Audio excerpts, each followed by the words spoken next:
Hey, Hey. calling Chris Anderson. Hey, how are you?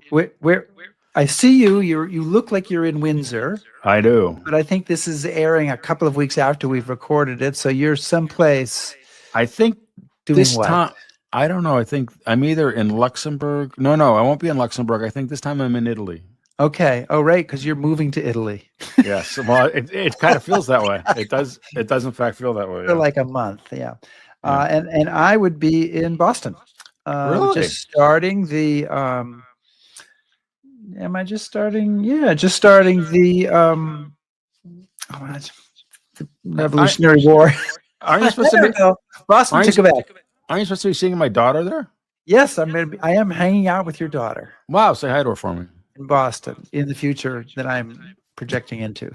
The future present, as it is, Yes. As it because were. this is an encore episode. Welcome, everybody, to History Happy Hour. It does seem like we've been imbibing already. Thanks to Stephen Ambrose Historical Tours for helping to bring you this show and send Chris and I around the world. Check out their rich offering of military history tours at stephenambrosetours.com.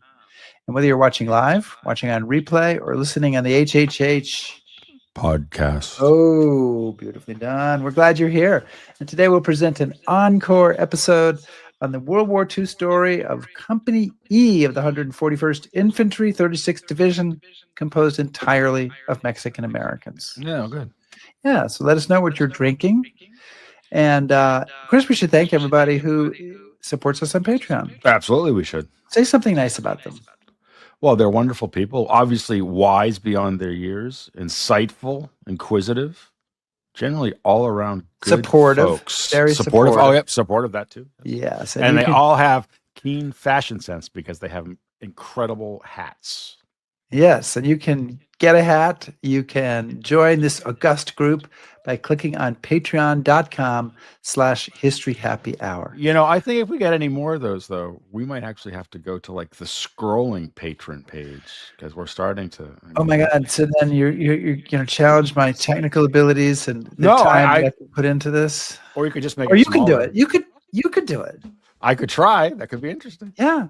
I promise. If we get enough people to become top shelf patrons, I will try to figure out how to do the scrolling credit. Can I videotape you trying? Yeah, absolutely. Well, we have to have enough names though, and I think that would. How many more names do we need to do that? Well, I would think you'll have to tell me about like scale and all, but I think another like 5 would that. Yeah, 5 more names. We have 5 more names. Chris will work on this, and we'll record a live show of Chris working on this because it will take at least an hour. It will. And, Yes, and absolutely. I can help. I can talk you through that, Okay. or I don't know. We can figure something out.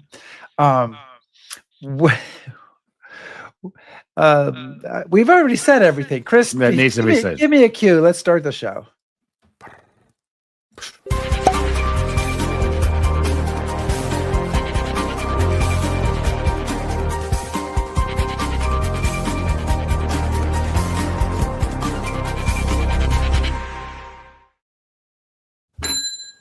Oh, that wasn't good. Here, there's a better one. Either. But the bar is sort of open. Well, what was wrong with the second one? It kind of wobbled a bit. All right, whatever. Yep, good. Okay, Great. I think. Okay, our topic today is Easy Company. No, not that Easy Company. Company of the 141st Infantry. It was part of the 36th Division. It was one of the first American units to land in mainland Europe and Italy. It was composed almost entirely of Mexican Americans. And our guest today is Dave Gutierrez. I'm not rolling the R, but I'm working on it. Who is a historian and author who has written the book Patriots from the Barrio about the E Company of the 141st. And Dave is a historian whose articles have appeared in many publications, including American Legion and War History Online. He also specializes in genealogical research, Mexican American history, and World War II studies. Dave Gutierrez, welcome to History Happy Hour. Thank you for having me. Thank you. Wow, Thank you, gentlemen. Thank you for being here. We are delighted to have you. Did you bring a cocktail? I heard the bell. I had to bring one. Yes. I heard the bell twice. All right. What do you got? So I'm a bourbon guy, so I got a little old fashioned here. but I do smoke my old fashions, and so if you indulge me, All right. I'm going to light this sucker up. Okay, don't kill yourself there. No, I won't burn myself, but I like my cocktails smoked. As you can see, the glass will fill with smoke here, and I'll cover it, and we'll come back. We'll come back to it. Dave, I have to say, I'm not there to taste it, but that has to be the most impressive drink performance in all of history. That is you have achieved a history happy hour height. Even when I'm talking about your book. We are in awe. We're in awe. Chris, did you bring a drink?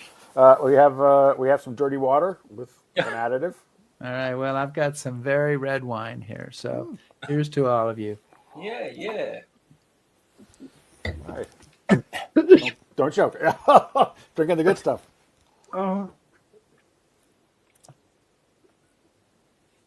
Chris, go ahead. Yeah. So, as Rick enjoys his first glass of wine, Dave, we're talking about the E Company of the 141st Infantry, 36th Division, which has a little bit of a unique story to tell. So obviously, we'll start kind of with the basics. What brought you to this story, and what kind of stood out from you? So I grew up hearing the stories of a relative of mine who served in World War II, Ramon Gutierrez. He's from Del Rio, Texas. All my family's from Del Rio. Just a little town 3 miles from the Mexican border there in South Texas.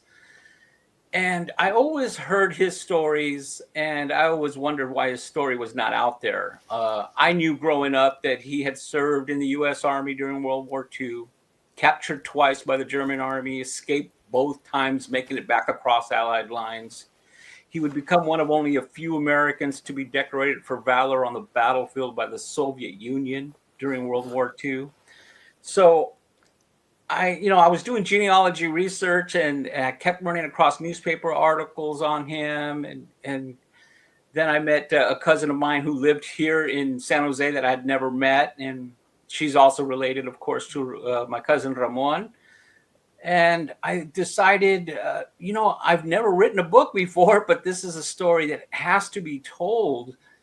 And I started doing research, and then I find out through research that this was the only all-Mexican American U.S. Army unit in World War II, an original Texas National Guard unit out of El Paso, Texas. Oh.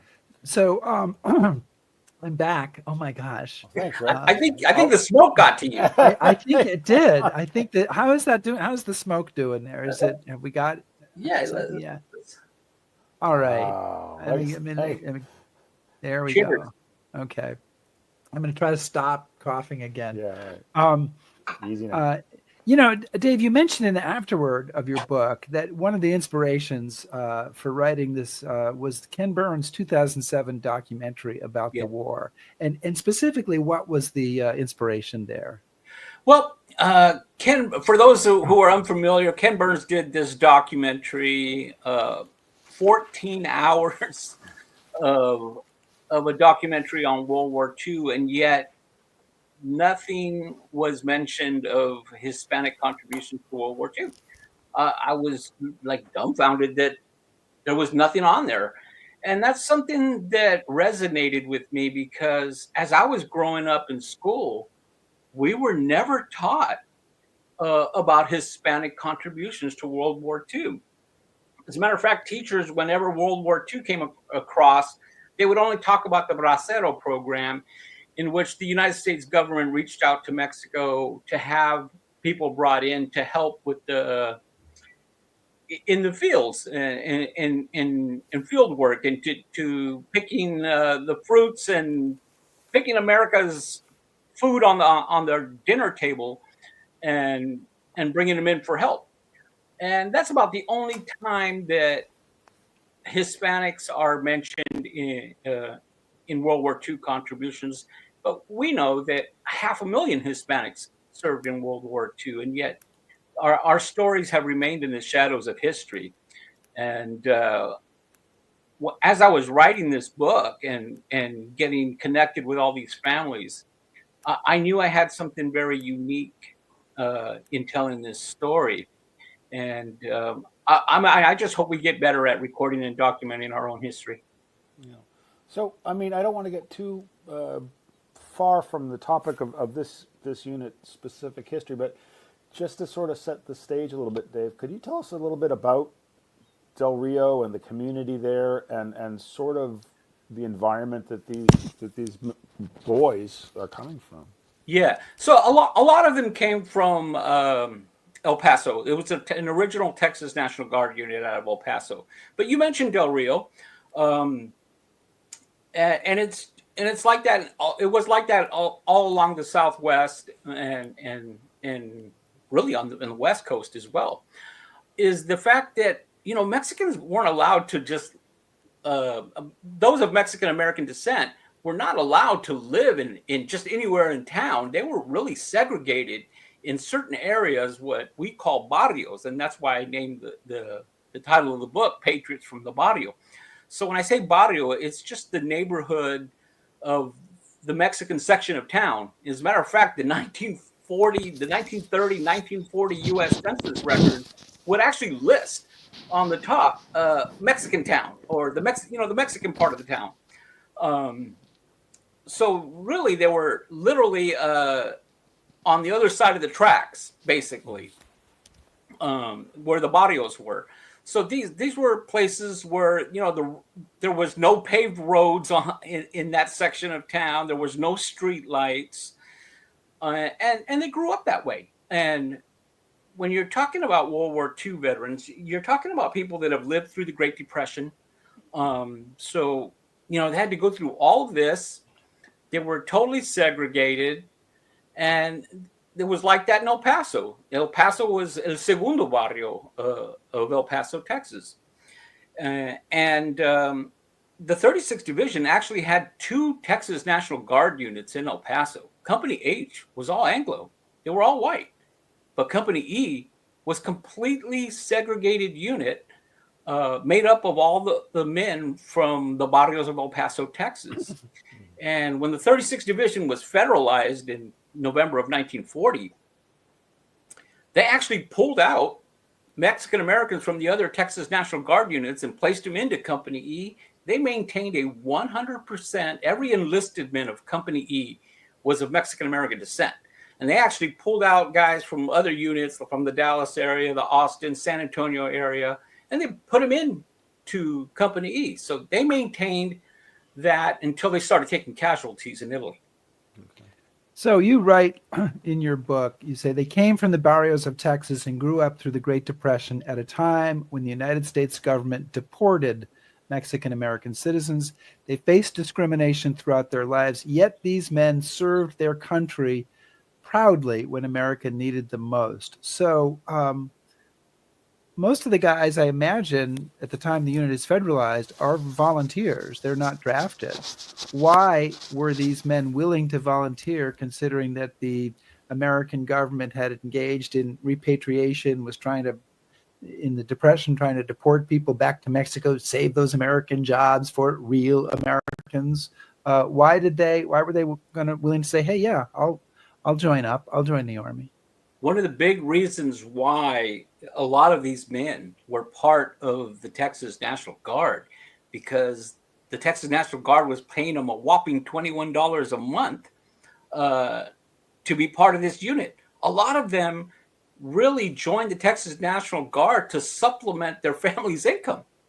They were making more money doing the National Guard than their parents were working, every day in the fields. So that was really why they really joined the Texas National Guard, and then they find themselves right smack in the middle of World War II. And really, as I mentioned, 500,000 Hispanics served in World War II. They were very patriotic. So, Dave, does this unit have a sense of its identity as Mexican Americans? And the reason I ask is in an earlier show, we had someone on to talk about the Nisei and the Japanese Americans, and they very much were aware of, we are Japanese Americans, right? And so that the unit kind of embraced that identity. were the men in Company E, were they like we are Mexican Americans? This is a Mexican company, a Mexican American company, or is they just were a company and they just happened to get on with the job?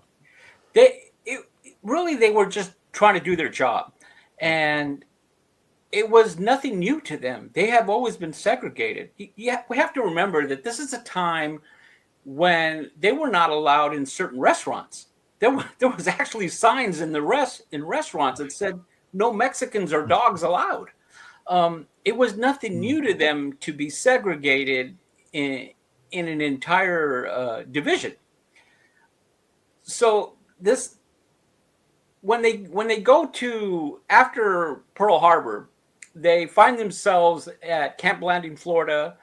They had taken part of the Carolina maneuvers, and then they found themselves in Massachusetts. I mean, can you imagine a bunch of kids from barrios of Texas in Yankee territory at Camp You mean Edwards? the best part? I mean, come on, it's like the city. God's country. God's country.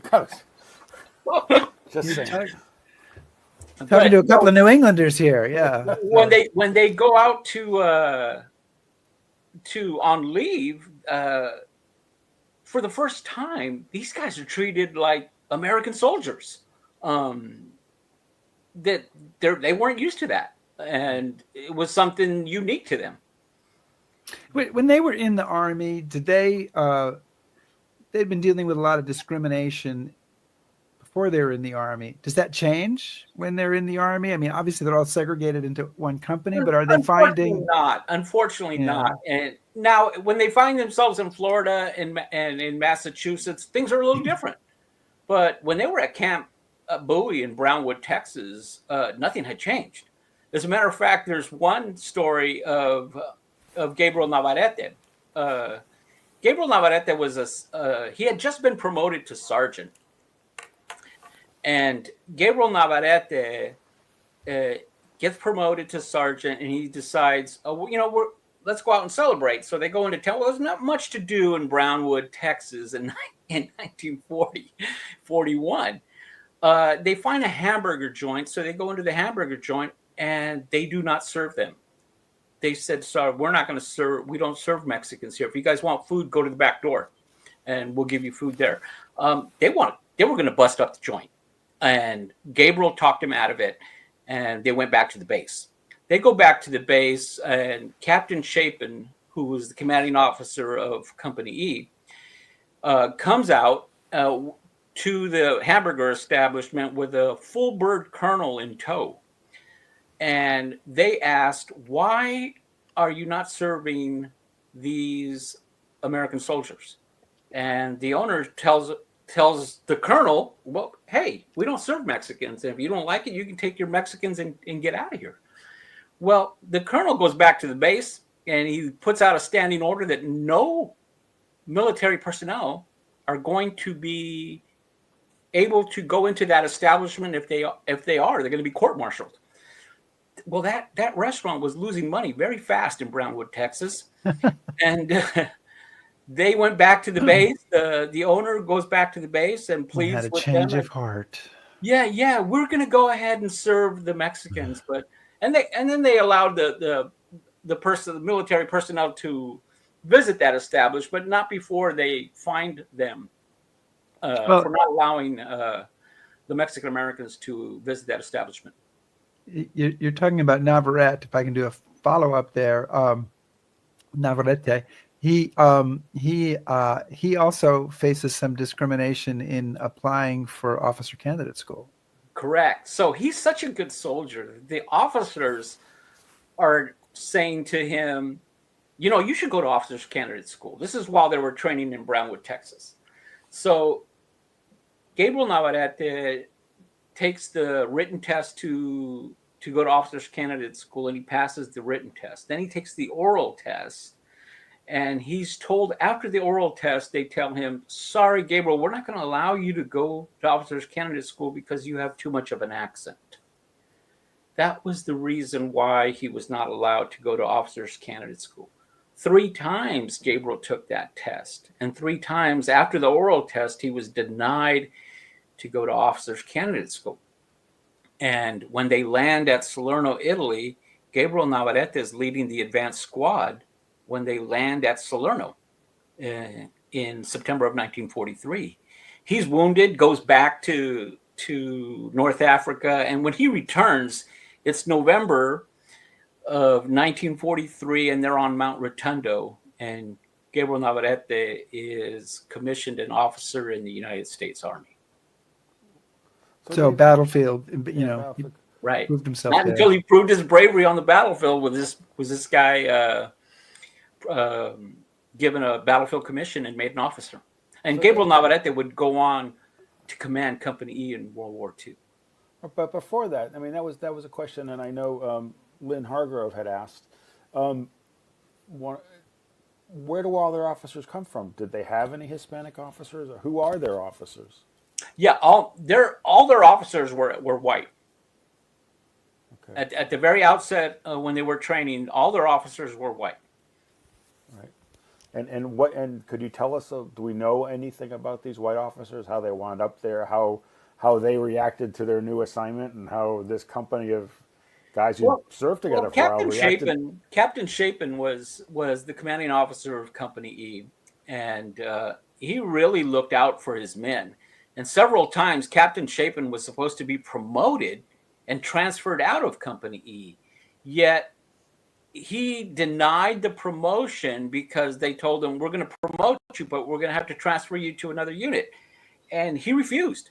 While they were in Italy, he said, "No, I brought these men over here, and I'm going to bring them back." And we can get into a little bit later, but then Captain Chapin is killed in action while crossing the Rapido River. Well, let's. Oh, go ahead, Chris. I was just saying, and what was the reaction to the guys in Company E of getting these white officers? I mean, he's, I guess, as I recall, you said could speak some Spanish or learn Spanish. Yeah, you have officers from Massachusetts, and right. These are not these are kids from not their neighborhood. How are the men of the company reacting to this? Well, it's nothing new to them. This is something that they had through training. A lot of these guys were in the Texas National Guard going back to 1939. So for them, this was nothing new. Right. Okay. What was new and what was exciting to them is when Gabriel Navarrete was finally made an officer, and now they had one of their own who had risen from the ranks to become the commanding officer of Company E. Well, yeah. What did they say to him when he became an officer? What did he hear? Yeah, he got a lot of ribbing, of course, from his guys, but they felt very proud. So E Company lands on the first day of the invasion in Salerno.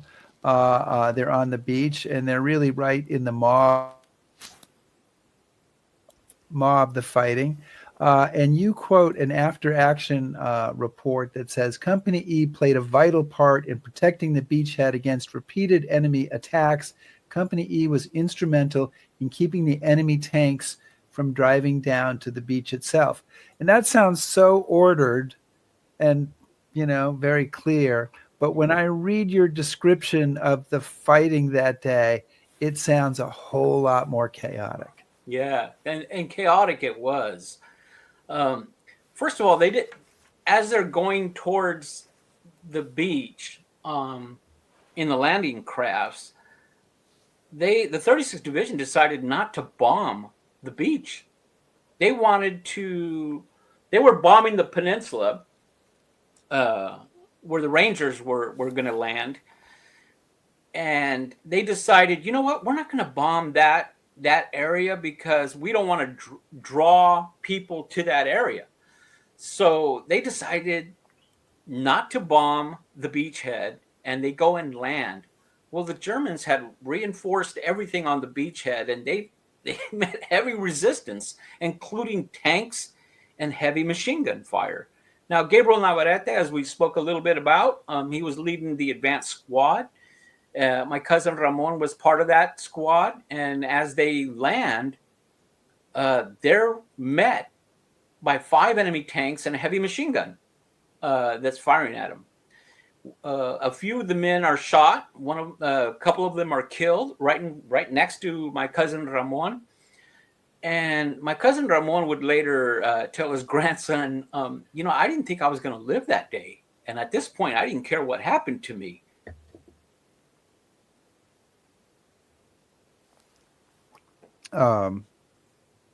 We seem to have a problem here. Froze up. Okay. Dave, if you can hear us, you are frozen. You're going to have to try to call back in as you're talking about. I can see you now. Okay. So you were just saying that so Ramon didn't think he was going to survive that day. Yeah. So he goes all out, and he takes out two Germans that are firing from a German tank. This tank had literally run over purposely one of their men who had been shot through the legs with heavy machine gun fire. This tank goes forward and purposely runs over one of the men of Company E. And Ramon shoots two of the German soldiers from the tank, and then he goes and charges the German machine gun nest. Now, Ramon's carrying the Browning automatic rifle. He gets shot in the right arm, and he loses the Browning automatic rifle. And he continues to try to outflank the machine gun nest without a rifle, and throws a hand grenade inside the pit, and he instantly killed 3 German soldiers. Then Ramon jumped into the foxhole and killed the last German soldier in hand-to-hand combat with a knife. And for that action, he was awarded the Silver Star for his actions at Salerno. And it just so happened that the Soviet Union had went ahead and sent an officer as an observer to observe what was happening in this new front in Italy. The Russians are very eager to see what the Americans and British are going to do with this new front. They're fighting the Russians on the Eastern Front.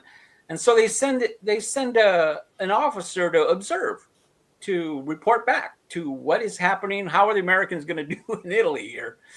And the officer overhears what my cousin had done.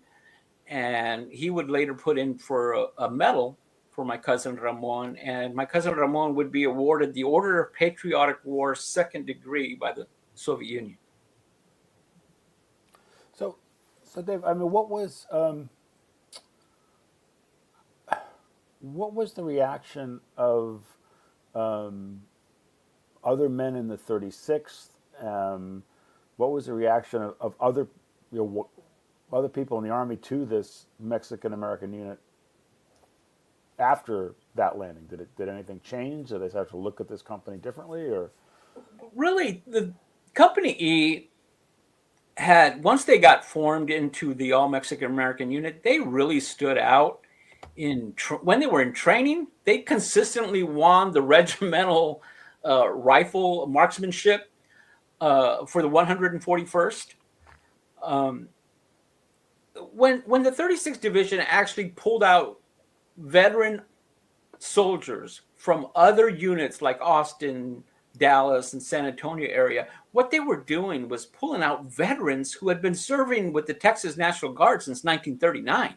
Mm-hmm. So you put a bunch of veterans together, they know what they're doing. So they really excelled in training, and then they would go on to excel on the battlefield as well.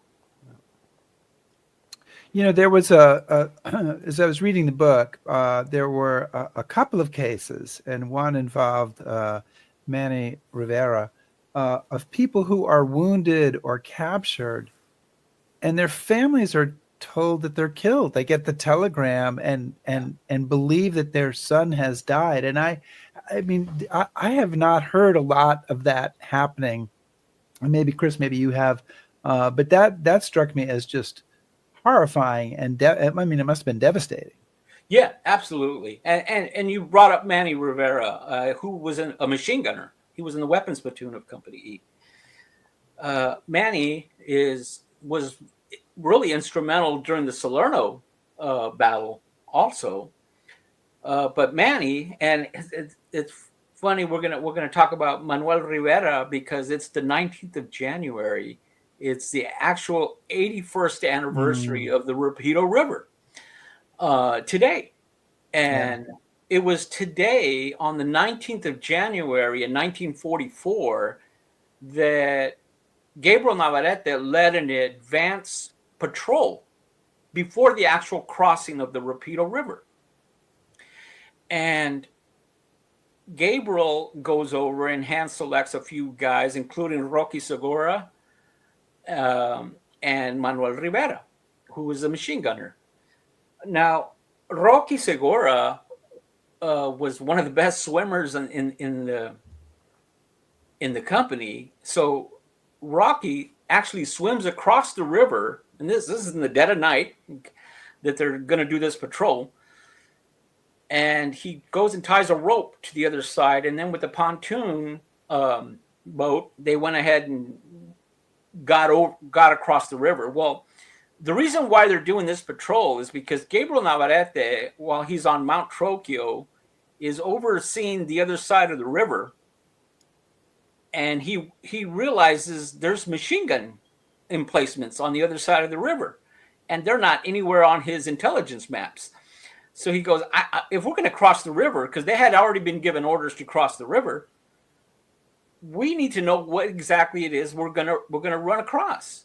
So Rocky swims across, ties the rope. They actually get across, and they get almost annihilated on the other side of the river. And they make it back across the river. Some of them make it back. Gabriel's wounded badly. Manny Rivera's wounded badly. And, then they go back and they tell the remaining people on the other side, they said, man, if we try to cross here, we're going to be in big trouble. So Manny gets wounded. A couple of weeks later, a telegram arrives in El Paso, Texas, saying, we're sorry to tell you that, Manny Rivera has been killed in action. 3 days go by before another telegram arrives and say, oops, sorry.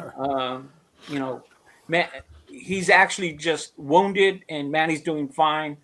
And you'll be able to write to him at this hospital or something like that. Yeah, but for 3 days, the family Rivera must have been like Paso, insane Texas, at that point. Yeah, and there was actually newspaper articles that came out in El Paso, Texas, that said Manny Rivera was killed in action. You get to read your own obituary when you come back home. Yeah, so and that happened to my cousin Ramon as well. So go ahead. No, I was going to say, since it looms so large in the history of this unit, since it's the anniversary, maybe we should spend some time on this action. So why don't you tell us a little bit about what brings these guys to the Rapido River? What's going on? What are we talking about here? And we'll go from there. Yeah. Let's go ahead and do that. So they land at Salerno in September of 1943. They finally pushed back the Germans, and Salerno was not a cakewalk. I mean, they were almost pushed off the beachhead, and the word Dunkirk was being whispered around during the Salerno invasion.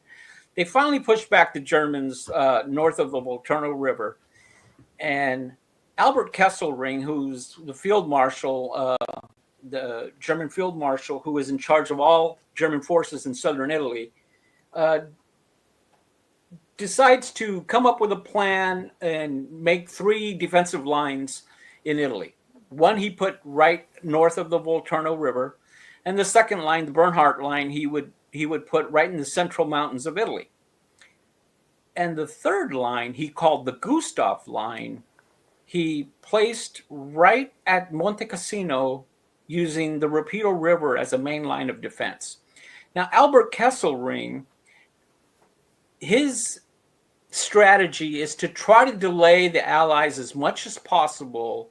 Meanwhile, around the clock, he was fortifying his defenses at the Gustav line near the Rapido River. Now, after Salerno, the 36, Company E and the 36 was pulled off the lines. They go back into the lines at Mount Rotundo in November, nearly Thanksgiving now, in 1943. They're actually relieving Audie Murphy's unit of the 3rd Division, who was on Mount Rotundo. So they take their places up there, and they're getting shelled every day, taking heavy casualties at Mount Rotundo. Because Mount Rotundo is a small hill overlooking the valley right across San Pietro. And the problem with that is Mount Rotundo is surrounded by other large hills that the Germans occupy. And they're basically looking right down on them and firing at them artillery every day. In December of 1943, they attack the village of San Pietro, where they take heavy casualties. And many are familiar with John Ford's film that was later filmed on the Battle of San Pietro. And again, the 36th Division would lose a lot of men, and including Company E. And Ramon was wounded there at San Pietro again. So here he is, wounded for the second time at San Pietro. And that was December of 1943. In January of 1944, they find themselves on Mount Trocchio, 1 mile from the Rapido River. Now, the 36th Division is led by General Fred Walker. Fred Walker is a veteran of World War I. And during World War I, Fred Walker was leading the 3rd Division at the Marne River. His 3rd Division during World War I was in a defensive position defending the Marne River and slaughtered a large German force who actually tried to cross an open river. They were nicknamed the Rock of the Marne. General Fred Walker is decorated with the Distinguished Service Cross. And now we fast forward to January of 1944. He is now Major General leading the 36th Infantry Division, and he has orders in hand to cross the Rapido River in the dead of winter. And in a span of 48 hours, the 36th Division would lose 2,000 men in its attempt to cross the Rapido River. There's a quote from General Walker in your book. He says, I do not know of a single case in military history where an attempt to cross a river that is incorporated in the main line of resistance has succeeded, so I am prepared for defeat. And that's what he writes in his diary. Now, here's the thing. You already talked about Gabriel Navarrete. He has crossed over on a patrol. He's been wounded. He comes back and says, hey, guys, this is not going to work. You know, what kind of reaction does he get from his battalion commander? I mean, they don't know that the commanding general is also against the move he's being forced to make. But what kind of reaction does Navarrete get from the battalion commander at that point? Yeah, so he comes back, and the battalion commander is wanting to know what's over there. What's over there? Like? Yeah, and he's like, "Hey, we try to cross here, we're going to get slaughtered."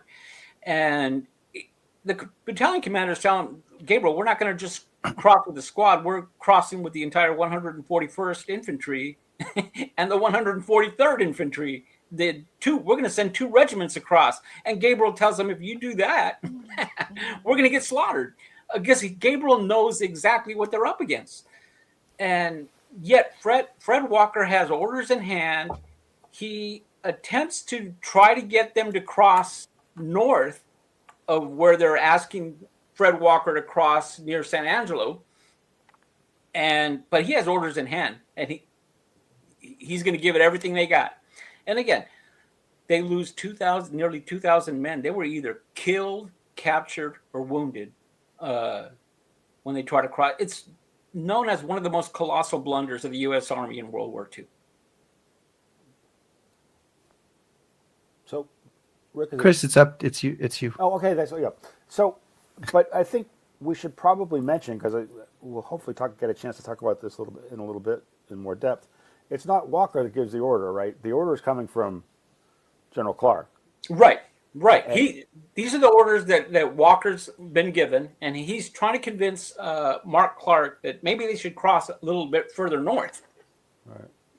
But Walker's orders from Mark Clark wants him to cross at San Angelo.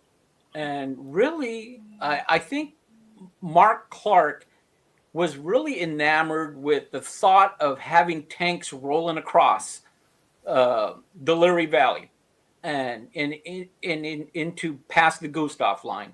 Now we have to keep in mind at the same time that the 36th Infantry Division is given orders to cross the Rapido River, they're landing at Anzio. So we have this enveloping force coming from behind the Gustav line that's landing at Anzio. And we have the 36th Division tying up the Gustav line at the same time.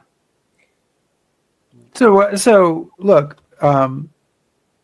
you can only really describe this time in Italy as blood-soaked. The battalion commander that Navarrete complains to is killed. His replacement is killed. The company commander, Captain Chapin, is killed. His replacement is wounded. Navarrete becomes company commander. He's wounded. Tons of other people are killed and wounded. So the question is, I mean, we're talking about this now. This is what Chris Clark wanted. This is what Walker doesn't want, and Walker is eventually going to be sent back to the United States. Was it worth it? Was there a better way, or was this just the price of war, that we have to move against the Germans in this very tough territory? We have to take the hill with Monte Cassino. We have to get to Rome, and this is just the price that has to be paid. Yeah. Yeah, and that's really the big question there. And really, I just wanted to spit everything out for the readers to try to figure out their interpretation of what really happened. In my personal opinion is this is the price of war. This is what happens when you have an objective and you're sitting there trying to take it out. Now there's a lot of a myth and legend about, oh well, they obviously sent the Mexicans in first and things like that. I try to dispel that because Company E wasn't the first unit that actually crossed the Rapido River. They were not the first unit to engage the Gustav line like that. Now, Gabriel Navarrete did lead a patrol, but there were several patrols across the river. And my cousin Ramon was part of the first one that went across the day before the river. So I try to dispel that. But really, you have to take a look at it. That's known as one of the most colossal blunders of World War II.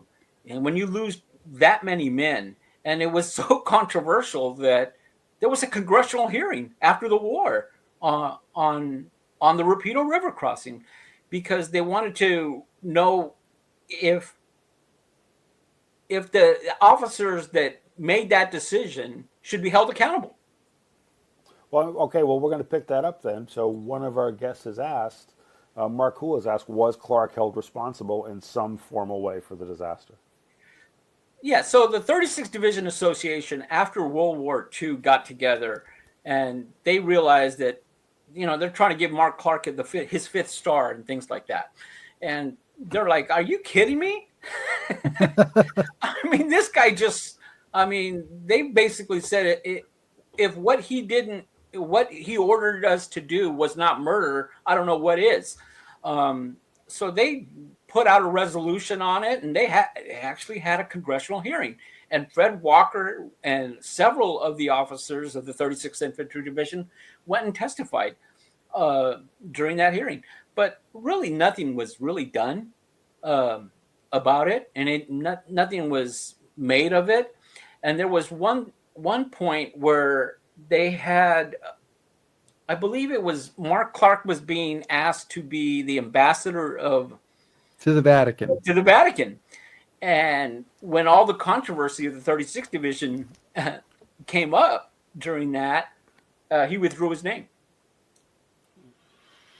So briefly, this is a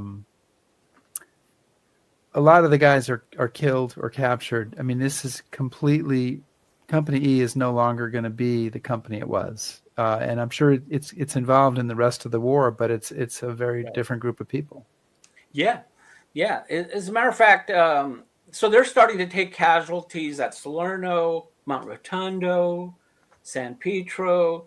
They get to the Rapido River, and the 141st and 143rd Infantry Regiments are basically wiped out. So Company E crossed with 184 men at the Rapido River.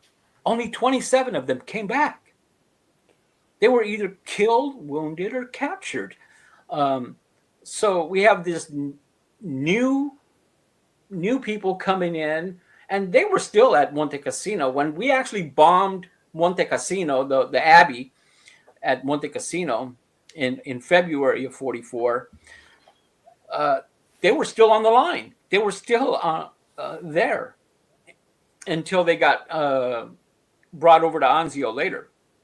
One of the men that crossed the Rapido River was a guy named Morris Crane from Kentucky. He crossed with Alex Carrillo Jr., or Alex Carrillo, I should say, from El Paso, and Santiago Jaramillo. They were all part of the weapons platoon. They were mortarmen. And they get across, and they're captured. And they're sitting there, and they have one German soldier who's guarding them on the German side of the river. Well, Alex Carrillo from El Paso says, man, we're captured. I don't know when is the next time I'm going to eat. He starts opening up a can of sea rations, right? And the German soldier who was there goes, what are you doing? Put that away. And then the German soldier gets shot somehow, and he drops his rifle. Santiago Jaramillo jumps the German soldier, wrestles the machine gun away, or his rifle away from him, and shoots him. And those three men, Santiago Jaramillo, Alex Carrillo, and Morris Crane, after 24 hours would swim back, and they were one of only 27 men to come back. Morris Crane would later go on to be awarded the Medal of Honor in France. He was killed in France. Mm. So, Dave, you've talked about these devastating losses, but of course the 36th Division stays in combat. It still has a whole lot of war left. What sort of replacements is E Company getting? Do they stay a Mexican-American unit? Do they keep their identity? Carry the story forward a bit. Yeah, so... and the answer to that was no, they weren't just an all Mexican American unit. As they're taking casualties in World War II, the U.S. Army is not going to care if you're only Mexicans going to this. If you're breathing, you're going to Company. They're looking for any live bodies, right? So there was none of this segregation piece that was going on with that. And again, we know that Mexican Americans, Hispanic Americans served in all branches of service during World War II. But that's what really made Company E and the 141st very unique, in the fact that they started out that way as an all Mexican American unit. And it was the only such unit in World War II. So as they're moving forward, no, they were no longer an all Mexican American unit. So when the soldiers who were Mexican American came back to the United States after either getting out of the hospital or getting out of German prison camps or just surviving, did they kind of reap the rewards of being GIs who fought in Europe, or did they find themselves basically back in the same old boat, once again harassed by racism and discrimination? Yeah, unfortunately, when they got back, they realized nothing really has changed in Texas. They were still not allowed in bars. They were still not allowed in certain restaurants. Really, it wasn't until Dr. Hector Garcia, who had come from a family of doctors from Mexico. Dr. Hector Garcia from Corpus Christi, Texas, had served as a doctor in the U.S. Army. He comes back and from the Army in World War II, and he realizes that many of the Mexican Americans who had served during World War II don't actually realize that they can, apply for the GI Bill and things like that. So Dr. Hector Garcia forms the GI Forum, which really became a civil rights movement, really, because they got heavily involved in a lot of things. We can credit the GI Forum and Dr. Hector Garcia for having John F. Kennedy elected and winning the state of Texas with that. So really, it wasn't until then that they realized they come back from war, they live through all of that, and they come back. They're no longer going to take the fact that, hey, we can't go into that bar. They were no longer going to take that. So a lot of the mindset changed with a lot of these veterans. Yeah. Well, and I got to say, one of the stories that I found so moving was about your uncle, and he gets the Soviet medal, which is a little unusual. Right. He comes home. He has plenty of issues to deal with because there's not this great support system for any of the veterans, not just the company guys. But he's given sort of a unique offer. So maybe you could tell folks a little bit about that story and what his reaction to all that was. Yeah. So Ramon makes it back. Let me get into how Ramon gets back a little bit. Yeah. So after the Rapido River,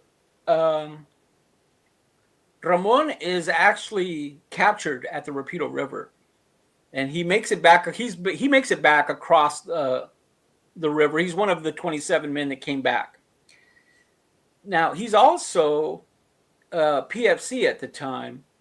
He's promoted to sergeant right after the Rapido River. I mean, he's one of only a few men that really has combat experience. So he's made a sergeant. So they get to Anzio, and they're part of the battle at Vellatri. Ramon is now leading an advanced squad, and they get overrun with a German counterattack at the Battle of Vellatri. He's taken prisoner. They take him in the back. They realize he's a sergeant with the stripes on his sleeves, and they interrogate him, and they're beating him. And they want information because now the Allies are moving closer to Rome, and they want to know who's coming, what's going on. He's getting stabbed in the back with a bayonet, and an Allied bomb hits the building that they're holding him in. And through all the confusion, Ramon gets out through a hole in the wall, and there's actually Italian villagers that hide him for a few days until Americans come through. Ramon is in a hospital for a few weeks until they tell him he's ready to go back to the unit, and they tell him, "Oh no, you're not going back to the unit. You have to go back to the States because you're requested at Washington D.C. to pick up a medal that the Soviet Union gave you." So Ramon comes back to the States, goes to Washington to pick up this Russian medal from Cordell Hall, the Secretary of State. And then he's honorably discharged from the U.S. Army. So Ramon comes back with PTSD, with everything that he had gone through in World War II. And after a while, he gets a letter from the Russian consulate in San Francisco that they want to meet with him because, he's a Russian hero of the Soviet. Well, it's now the Cold War, right? I mean, the Cold War starts immediately after World War II. And Ramon goes to San Francisco and to the Russian consulate, and they sit him down and they said, you're a hero of the Soviet Union. We decorated you, with a medal. We're offering you to come live in the Soviet Union, and we're going to give you this, rental apartment for free, and you could travel freely throughout the country whenever you want because you're a hero of the Soviet Union. Ramon realizes that, they just want to use him as propaganda. Probably he didn't even answer them. He's sitting down in an office, and he just gets up and he walks out the door and never gives him an answer. And he would later say that, this is the greatest country in the world. I wouldn't want to live anywhere else. We're almost out of time, so there's certainly a lot more that we could talk about. A very fascinating story, but there's I'm sure you can't say too much about it, but there's a movie effort underway of some sort. Where is that at? How much of a chance is there that we're going to see these guys on the silver screen in the next 5 years? Yes, so I originally self-published the book in 2014, and in 2017, Hollywood actor-producer Wilmer Valderrama, who's famously on That 70s Show and is currently on NCIS, his production company picked up the film rights to it, and they're looking to produce either a film or a TV series based on the true story. And Dave, you could also add, I know you've got another project that's talking about the role of Mexican Americans in the war. So maybe if you don't mind teasing that a bit, because we'd love to have you back on next time as well. Yeah. So I just recently completed my second book, and the second book is on the life of Lieutenant Oscar Perdomo, who served with the 464th Fighter Squadron. He was a P-47. He was trained in P-47 fighters. This is a guy that was born in El Paso, raised. His family moves to East LA when he's like 2 years old. Oscar Perdomo grows up in the Boyle Heights area of East LA, goes to Garfield High School there, and he's always dreamed of flying. He gets trained in these P-47, and his unit is flying their P-47s out of Lashima. It's already late in 1945, and it's August, and we had already dropped 2 atomic bombs on Japan, and they had not surrendered. So these guys are still flying missions, and on August 13th, Oscar Perdomo's unit goes up and flies a mission, and they're attacked by enemy fighters. Oscar shoots down 5 enemy planes in one day to become the last American ace in a day of World War II. Now, for those of you familiar with the term ace, you have to shoot down 5 enemy planes in your career. Oscar does this in one day. He's the last American to do so. Very few know his story. I reached out to his son, Ken, a few years ago and was able to put his story together. And I actually got together with a lot of the families of the guys that flew with him in the 464th Fighter Squadron to be able to tell their story. Well, we'll look forward to seeing it. Yeah, we have to have you back on. Dave, this has been a terrific hour with you here. We've been talking with Dave Gutierrez, who's the author of Patriots from the Barrio, the story of Company E, 141st Infantry, the only all-Mexican-American Army unit in World War II. And even though I almost choked on my wine at the beginning, and you lit your drink on fire, that was the beginning of the show, and it just went from there. So thank you so much for joining us today on History Happy Hour. Well, thank you. Thank you for having me, and good luck to the History Happy Hour. Thank you for having me. Thank you so much. Okay, well, next week we have an encore episode, and this is about the year that changed Winston Churchill's life. And we'll talk to J. Furman Daniel, author of Blood, Mud, and Oil Paint, the remarkable year that made Winston Churchill. Excellent. Well, he's up. Everybody likes it. Yes, everybody likes hearing about Winston. Yes, and it was a fun episode, so we'll have him back on. Hey guys, thank you so much. Please subscribe to us on YouTube, follow us on Facebook, shout at us on Blue Sky, listen to our podcast, back us on Patreon, and browse historyhappyhour.com. Thanks, everybody. Stay safe.